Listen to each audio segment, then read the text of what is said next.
ನಮಸ್ತೆ ವೀಕ್ಷಕರೇ, best news log one Kannada ಚಾನಲ್ಗೆ ಮತ್ತೆ ನಿಮ್ಮೆಲ್ಲರಿಗೂ ಸ್ವಾಗತ. ನಾನು ನಿಮ್ಮ ಕುಮಾರ್ ಮಾತಾಡ್ತಾ ಇರೋದು. ಮೋಡಾ ಪ್ರಕರಣದಲ್ಲಿ ಒಂದು ಅತಿ ದೊಡ್ಡ ಸುದ್ದಿಯನ್ನು ಸ್ನೇಹಮಯಿ ಕೃಷ್ಣ ಅವರು ಒಂದು ಹೇಳಿಕೆಯನ್ನು ಕೊಡ್ತಾ ಇದ್ದಾರೆ. ಅದೇನು ಅಂತ ನೋಡ್ಕೊಂಬರೋಣ ವೀಕ್ಷಕರೇ. ಮೋಡಾ ಪ್ರಕರಣದಲ್ಲಿ CM ಸಿದ್ದರಾಮಯ್ಯ ಅವರು ಪ್ರಭಾವ ಬೀರಿಲ್ಲ ಎಂಬುದು ಸುಳ್ಳು. ನಾನು ಆರೋಪ ಮಾಡಿರುವಂತೆ ಪ್ರಭಾವ ಬೀರಿ ಅಪರಾಧ ಕೃತ್ಯ ಎಸಗಿದ್ದಾರೆ ಎಂಬುದು ಮತ್ತೊಂದು ಸಾಕ್ಷಿ ನೀಡುತ್ತಿದ್ದೇನೆ ಅಂತಂದು ಸಹ ಅವರು ಒಂದು ಆರೋಪಿಸ್ತಿದ್ದಾರೆ.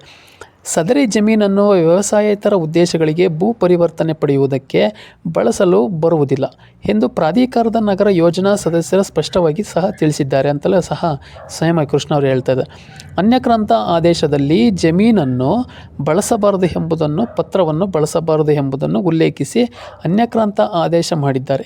ಜಮೀನಿಗೂ ಪತ್ರಕ್ಕೂ ವ್ಯತ್ಯಾಸ ಗೊತ್ತಿಲ್ಲದೆ ಆದೇಶ ಮಾಡಿರುವ ಅಂದಿನ ಮೈಸೂರು ಜಿಲ್ಲೆಯ ಜಿಲ್ಲಾಧಿಕಾರಿ ಇಂದು ಕಾಂಗ್ರೆಸ್ ಪಕ್ಷದ ಒಬ್ಬರು ಸಂಸದರಾಗಿದ್ದಾರೆ ಅಂತಂದು ಸಹ ಒಂದು ಗಂಭೀರ ಆರೋಪವನ್ನು ಸಹ ಸ್ನೇಹಮಯಿ ಕೃಷ್ಣ ಅವರು ಮಾಡ್ತಿದ್ದಾರೆ.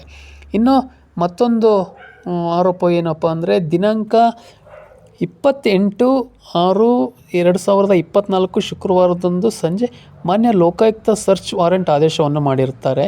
ಬಹುಶಃ ನನ್ನ ಅನುಮಾನದ ಪ್ರಕಾರ 26/6/2024 ಶನಿವಾರ ಲೋಕಾಯುಕ್ತದ ಪೊಲೀಸ್ ಅಧೀಕ್ಷಕರಿಗೆ ಈ ಸರ್ಚ್ ವಾರೆಂಟ್ ತಲುಪಿದೆ. ಈ ವಿಚಾರವನ್ನು ನಗರಾಭಿವೃದ್ಧಿ ಇಲಾಖೆಯ ಸಚಿವ ಭೈರತಿ ಸುರೇಶ್ ಅವರಿಗೆ ತಿಳಿಸಲಾಗಿದೆ. ದಿನಾಂಕ 30/6/2024 ಭಾನುವಾರದಂದೇ ದಿನಾಂಕ 1/7/2024 ಸೋಮವಾರ ದಿಢೀರೆಂದು ಭೈರತಿ ಸುರೇಶ್ ಅವರು ಹೆಲಿಕಾಪ್ಟರ್ನಲ್ಲಿ ಮೈಸೂರಿಗೆ ಬಂದು ಕಡತ ತೆಗೆದುಕೊಂಡು ಪತ್ರಿಕಾಗೋಷ್ಠಿ ನಡೆಸುತ್ತಾರೆ. ಈ ಕಾರಣಗಳನ್ನು ಇಟ್ಟುಕೊಂಡು ಲೋಕಾಯುಕ್ತ ತನಿಖೆ ನಡೆಸದೆ ಪ್ರಕರಣವನ್ನು ಮುಕ್ತಾಯ ಮಾಡುತ್ತಾರೆ. ಇದೆಲ್ಲವನ್ನು ಗಮನಿಸಿದಾಗ ಲೋಕಾಯುಕ್ತ ಸಂಸ್ಥೆ ಮೇಲೆ ಅನುಮಾನ ಬರುತ್ತಿದೆಯಲ್ಲವೇ ಅಂತಂದು ಸಹ ಒಂದು ಕ್ವಶನ್ ಮಾರ್ಕ್ ಇಡೋದ್ರ ಮೂಲಕ ಒಂದು ಆರೋಪಿಸ್ತಾ ಇದ್ದಾರೆ. ಅವರು ಸೋಷಿಯಲ್ ಮೀಡಿಯಾದಲ್ಲೂ ಸಹ ಈ ಒಂದು ಪ್ರಕರಣವನ್ನು ಸಹ ಅವರು ಹಾಕ್ಕೊಂಡಿದ್ದಾರೆ. ಇನ್ನು ಮಾನ್ಯ ಮುಖ್ಯಮಂತ್ರಿ ಸಿದ್ದರಾಮಯ್ಯನವರು ಮಾನ್ಯ ಉಚ್ಚ ನ್ಯಾಯಾಲಯಕ್ಕೆ ಸಲ್ಲಿಸಿರುವ ಮೇಲ್ಮನವಿ ಅರ್ಜಿಯನ್ನು ದಿನಾಂಕ 15/2/1999 ವೈಯಕ್ತಿಕ ಅವಾರ್ಡ್ ಆದೇಶ ಹೊರಡಿಸಿ ಪರಿಹಾರದ ಹಣವನ್ನು ಮಾನ್ಯ ನ್ಯಾಯಾಲಯಕ್ಕೆ ಠೇವಣಿ ಇಡಲಾಗಿದೆ ಎಂತಂದು ಸ್ವತಃ ತಿಳಿಸಿರುತ್ತಾರೆ.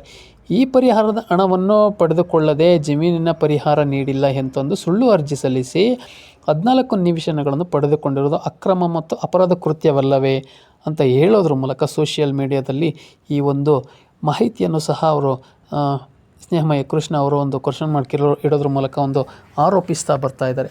ಹಾಗಾದರೆ ಮುಂದಿನ ದಿನಗಳಲ್ಲಿ ಈ ಒಂದು ಮೋಡಾ ಪ್ರಕರಣ ಇಡಿನೂ ಸಹ ಎಂಟ್ರಿ ಕೊಟ್ಟಿರೋದ್ರಿಂದ ಅಂತೂ ಇದು ಒಂದು ಅಂತ್ಯ ಕಾಣೋ ನಿಟ್ಟಿಗೆ ಒಂದು ಬಂದು ತಲುಪಿದೆ ಅಂತ ಹೇಳ್ಬೋದು.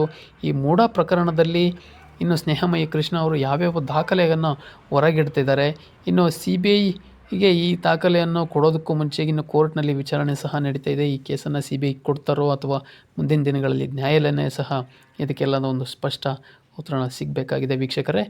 ನ್ಯಾಯಾಲಯದಲ್ಲಿ ಈ ಒಂದು ಪ್ರಕರಣ ಲೋಕಾಯುಕ್ತ ತನಿಖೆ ಯಾವ ಮಟ್ಟಕ್ಕೆ ಇನ್ನು ಇದು ತೆಗೆದುಕೊಂಡು ಹೋಗ್ತಾರೆ ಅನ್ನೋದು ಸಹ ಒಂದು ಕುತೂಹಲಕ್ಕೆ ಎಡೆ ಮಾಡಿಕೊಟ್ಟಿದೆ.